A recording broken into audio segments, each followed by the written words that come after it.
I found myself in a position that I've not found myself really in before.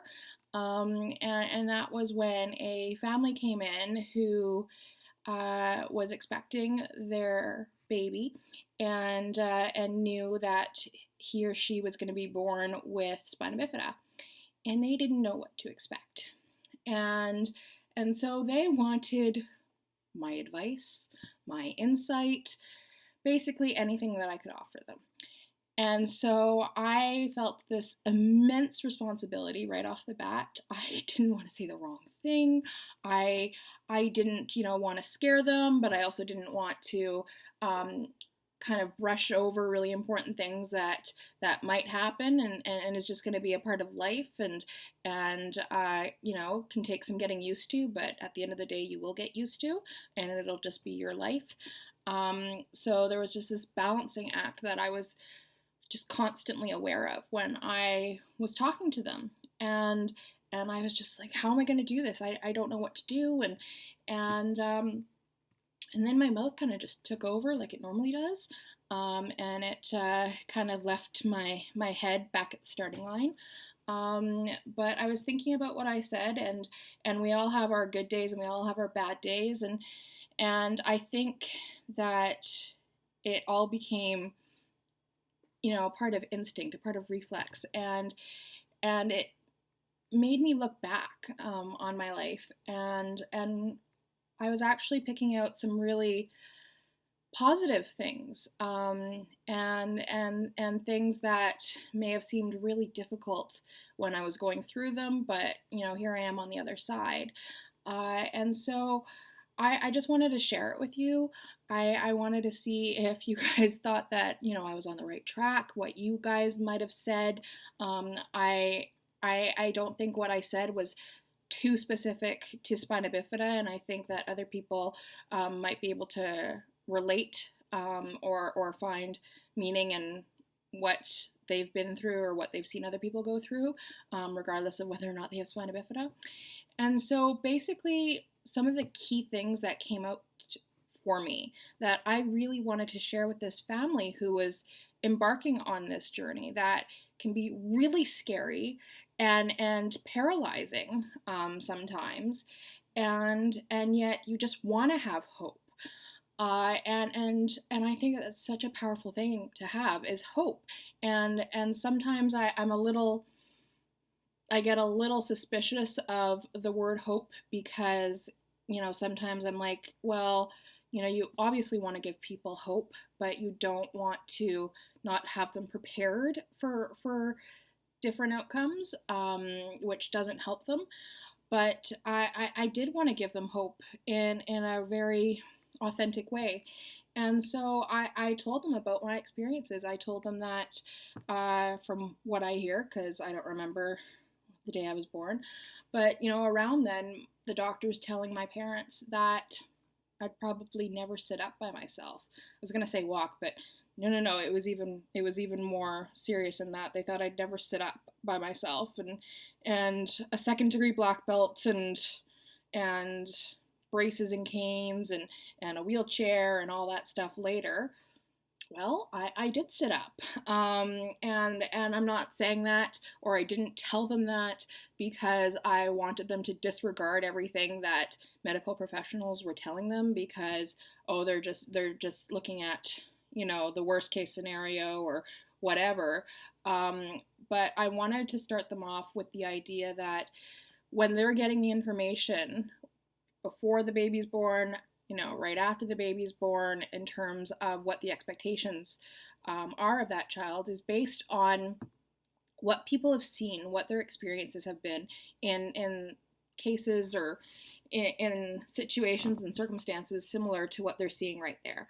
And so I thought it was really important to say that this is their this is their advice. This is based on what they've seen, and and yet there's always this X factor, this unknown, as to what can happen, and so it's always important to take into consideration what other people are saying, and then also seeing what that X factor has to offer you, and then making the journey your own.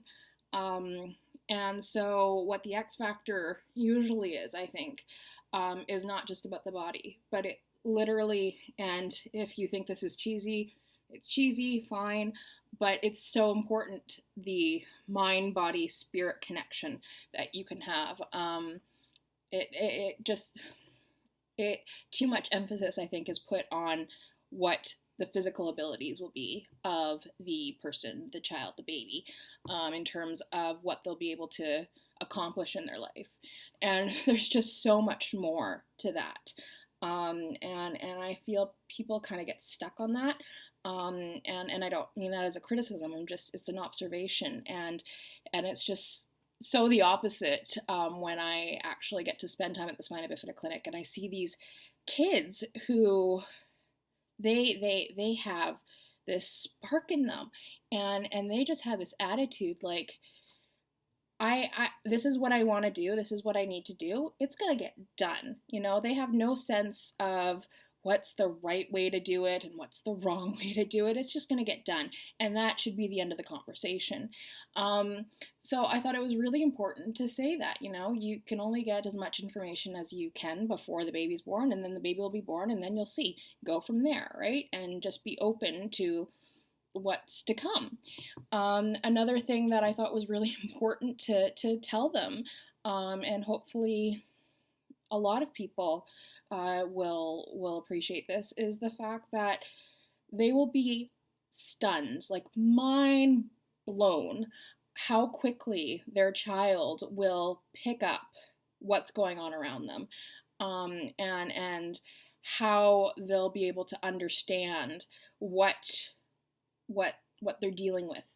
And I say that because I remember being 7 years old and really never having been too knee deep in any conversation that I had had with doctors, or like my family had with doctors, and yet unbeknownst to everybody, including myself really, at 7 years old I was using terminology I didn't even know that I had, and it wasn't like my tummy hurts, it was neurosurgery terminology that kind of had everybody, with their mouth hung open.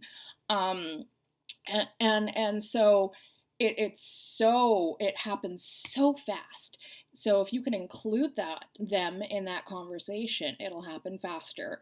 And that's great because it leads into my next point, that as soon as you possibly can, it is so important to be empowering your child or whomever it is, your loved one, to speak up when something doesn't feel right, or to get to know their body so that when something isn't normal for them, they'll know that they should be speaking up, and the lines of communication, communication are open, so that they can be telling you that something's amiss and this just isn't right, and then you can be running with that and then advocating for them and with them, to get the help that they need so that things can be resolved a lot quicker. And that can be difficult because sometimes there's going to be things that get in the way of that going, A plus B equals C, and that is very obvious to me, having been in a very small group of people with shunts, because I have a shunt for hydrocephalus, and being 6 years old and trying to explain to my family that I wasn't feeling great, I had headaches and I was tired all the time, and all these different symptoms. And so, my parents had the presence of mind to say, okay, we need to listen to her. Let's go check this out.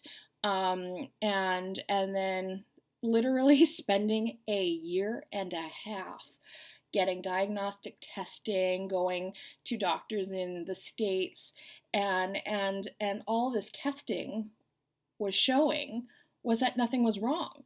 And yet here I am maintaining that there's something wrong. I didn't know what it was. All I could tell them was what I was feeling, not knowing that this could be leading to a shunt issue. And then finally my parents saying to the docs, saying, like it's time for exploratory surgery because there's nothing else to explain this, and she can't be in pain. She can't. She's regressing. She can't. She deserves that opportunity to get back to where she was. And lo and behold, the surgery happens, and from what I'm told, the neurosurgeon walked out to the waiting room where my parents were after the surgery and telling them that the shunt had basically fallen apart in the doctor's hands, and the doctor felt really really bad because something had been wrong. It had been broken, and I'd been living with that for a year and a half. And so it's really really important to make sure you're listening to your child, and doing what you can to not only have the lines of communication open between you and your child, but also your healthcare team and you and your child. Like, this is not just your healthcare team, you're a part of your healthcare team. So you're supposed to be one big happy team. And so as much as you can to inspire conversation amongst all of you is really important to get that outcome that everybody wants, because everybody wants, that goal is health of that person's health. So whatever anybody can do to get them there is really important. So I thought that was like a really important conversation that I had, and I thought it was really important because I had been hearing a lot, and I'm sure that this is changing, but still, it's something that has been a little distressing, hearing, parents being scared of basically the unknown, or the worst case scenario when they are told that their baby has something like spina bifida, something else.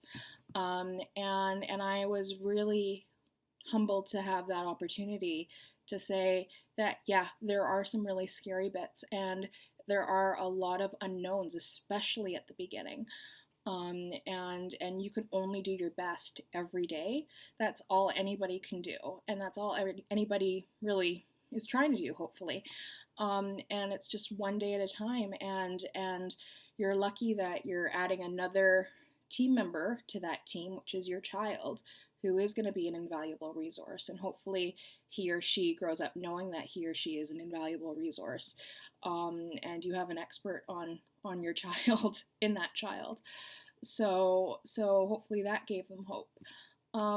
It was just a really surreal experience, and I was really glad that I had the opportunity to talk to them, and to say, it could turn out like this, or it could turn out like this, or maybe a combination of both. But there's a lot in there that you do have control over, whether it's, in the mind, body, or spirit sphere.